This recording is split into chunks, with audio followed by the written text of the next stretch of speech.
Assalamualaikum warahmatullahi wabarakatuh. Perkenalkan, nama saya Resi Septi Isra. Tugas ini saya buat untuk memenuhi tugas UTS dari penerapan strategi pembelajaran. Baik, langsung saja kepada jawaban yang akan saya jawab dari setiap pertanyaan yang diberikan oleh dosen saya.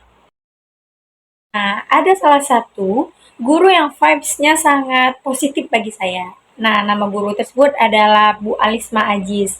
Ibu Alisma Aziz ini kebetulan juga wali kelas saya waktu saya menduduki bangku SMA. Ibu Alisma Aziz ini adalah guru yang sangat sangat positif. Beliau mengajar dengan teliti dan juga sangat mengayomi mahasiswa-siswinya dengan baik. Nah, Bu Alisma Aziz ini mengajar biologi. Banyak orang yang sulit belajar biologi karena belajarnya terlalu garing, ya, terlalu garing. Tapi beliau bisa menjelaskan semua materi itu menjadi menarik perhatian. Ibaratkan beliau mengajar, tapi beliau membuat tanda tanya besar pada siswanya. Nah, jadi siswanya itu pengen rasa tahu, apa ya yang ibu ini jelaskan? Apa ya yang akan ibu ini sampaikan? Nah, Ibu Alisma Aziz ini sering membuat siswanya penasaran. Jadi, saat kami belajar, kami sangat fokus dengan pembelajaran yang beliau sampaikan. Pembelajaran yang beliau sampaikan itu sangat-sangat asik. Beliau tidak hanya belajar ceramah, tapi juga ada prakteknya, menjelaskan dalam sistem ceramah, juga ada belajar sambil bermain. Jadi itu sangat-sangat bisa diterima oleh siswa-siswi seperti kami. Apalagi jadwal mengajar beliau itu setelah zuhur. Waktu-waktu itu kan jam rawan untuk ngantuk, tetapi Bu Alisma Aziz bisa bikin vibes-nya menjadi asik dan juga mudah menyerap di otak siswa-siswinya saat belajar di siang bolong. Terutama melawan rasa ngantuk ya. Nah, salah satu guru yang vibes-nya agak negatif ya. Negatif bukan berarti dia tidak baik, tetapi ada cara mengajar orang itu berbeda-beda. Dan bagi saya pribadi, saya tidak suka cara belajar yang seperti ibu ini. Nah, ibu ini namanya Widya. Nah, ibu ini cara mengajarnya tidak masuk logika ke siswa-siswi seperti saya waktu saya menduduki bangku SMA. Ibu Widya ini cara mengajarnya, beliau hanya memberi buku cetak. Waktu itu masih menggunakan buku cetak ya, waktu saya di bangku SMA.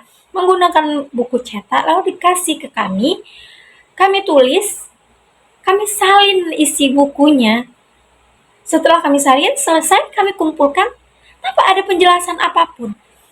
Jadi kami bingung untuk cuma sekedar menyalin dan kami tidak paham. Ya maklum, namanya juga mahasiswa-mahasiswi, kan pengetahuannya minim, makanya mereka sekolah. Nah, ibu ini tidak menjelaskan sedetail mungkin apa yang materi yang dia jelaskan. Malahan setelah kami kumpulkan tugas kami, tapi ibu ini malah melenceng pembicaraan dari pembelajaran. Seharusnya setelah kami kumpul, beliau menjelaskan, tetapi tidak. Beliau hanya menceritakan dan memuji anaknya saat proses belajar mengajar. Jadi kami pun heran, ini kami belajar di SMA untuk belajar pembelajaran atau untuk mendengar dongeng dari semua cerita anak-anaknya. Ya sih, itu termasuk memotivasi kami, tetapi tidak di setiap pertemuan. Ini di setiap pertemuan, ibu itu selalu menceritakan anaknya. Memuji anaknya yang kuliah jauh, terus memuji anaknya yang paling kecil, terus memuji, ya seperti itu, memuji anak-anaknya semuanya. Pintar mengaji ini semua, iya benar. Itu bagus, itu akan menjadi cerminan kami.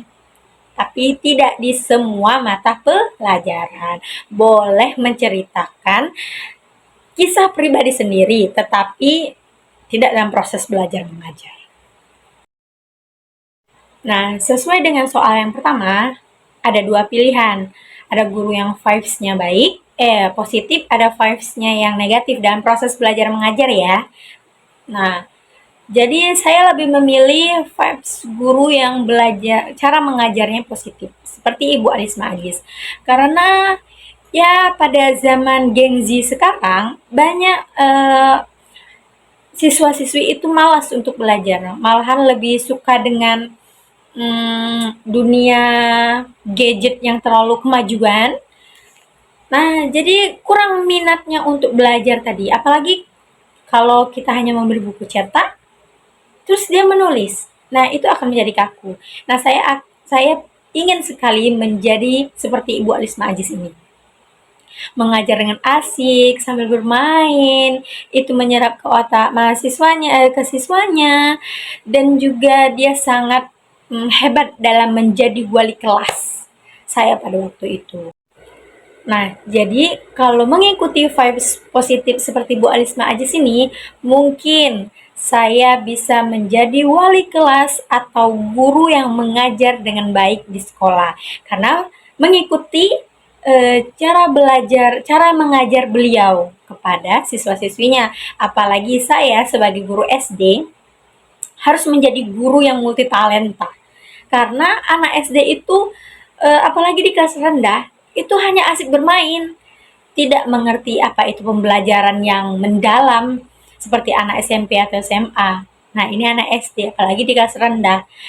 Jadi saya harus cara mengajar saya harus sambil belajar sambil bermain, terus bisa merangkul siswa-siswi saya agar mereka senang dengan saya, belajar dengan saya. Jadi saya juga enak cara mengajar mereka semua karena mereka mengerti apa yang saya sampaikan. Nah, pandangan saya jika saya menjadi seorang guru bagi mahasiswa saya dan juga lingkungan, saya ingin menjadi pandangan yang baik bagi mereka semua. Saya ingin pandangan siswa-siswi saya terhadap saya seperti guru yang baik, guru yang bisa mengajarkan siswanya, terus guru yang asik, guru yang bisa merangkul, dan guru yang bisa menjadi tempat mereka mengadu saat mereka di sekolah dasar. Nah, kalau untuk di lingkungan, saya ingin menjadi contoh yang baik bagi masyarakat di lingkungan saya, karena melihat dari cara saya mengajar siswa-siswi saya. Nah, nanti jika saya mengajarnya dengan baik di sekolah, maka siswa-siswi saya akan curhat kepada orang tuanya di rumah.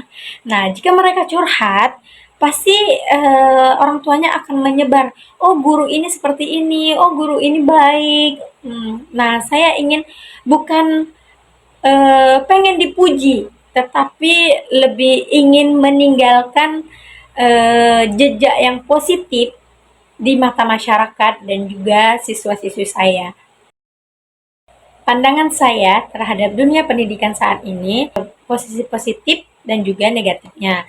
Nah, posisi positif saya terhadap pandangan pendidikan saat ini, yaitu banyaknya media pembelajaran dan juga banyaknya referensi cara saya sebagai orang yang menuntut ilmu, banyak sekali cara kami untuk mencari jawaban dari semua pertanyaan kami yang sangat sulit kami kerjakan. Lalu kami juga jika tidak bisa belajar secara offline, kami juga bisa belajar secara online. Itu merupakan kemajuan teknologi dalam proses memajukan kami di dalam dunia pendidikan. Itu posisi positifnya. Nah, di posisi negatifnya dunia pendidikan saat ini yaitu kembali lagi ke teknologi ya. Nah, karena kemajuan teknologi yang sangat pesat, nah membuat orang yang lagi menempuh pendidikan, terutama kayak siswa-siswi atau mahasiswa sekalipun, mereka akan menyepelekan pendidikan. Apalagi kayak guru ketika menjelaskan, ah sudahlah, nggak mau mendengar gurunya gitu. Nah, karena mereka bisa mencari jawaban sendiri atas apa yang mereka tanyakan tadi. Mereka bisa, asalkan mereka tahu judul apa yang dijelaskan guru itu. Nah, mereka bisa mencarinya di internet melalui HP. Nah, jadi timbul rasa tidak ingin memperhatikan guru dan cuek terhadap guru saat guru menjelaskan, karena mereka bisa mencari sendiri. Nah, paradigma yang ingin saya rubah di dalam dunia pendidikan, yaitu saat proses belajar. Nah, kan ada saat proses belajar ini, kita disuruh untuk menghafal apa yang guru kasih atau apa yang kita pelajari. Nah, kita disuruh menghafal. Tetapi saya lebih ingin mengubah itu menjadi kata menghafal menjadi kata memahami. Beda konsep. Jadi, jika mereka menghafal, mereka hanya fokus kepada bait per bait dari kata-kata tersebut. Nah, mereka saya tidak ingin mereka hanya memahami bait-bait kata-kata yang mereka hafal tadi, tapi saya hanya ingin mereka memahami apa yang mereka baca tadi. Jika mereka memahami, nah mereka akan mudah menjelaskan itu dan menerapkannya ke dunia pendidikan. Nah, jadi saya lebih ingin mengubah pola seperti itu dari menghafal menjadi memahami. Baiklah, itulah jawaban dari saya. Saya tutup dengan wallahul muwaffiq ila aqwamit thoriq. Wassalamualaikum warahmatullahi wabarakatuh.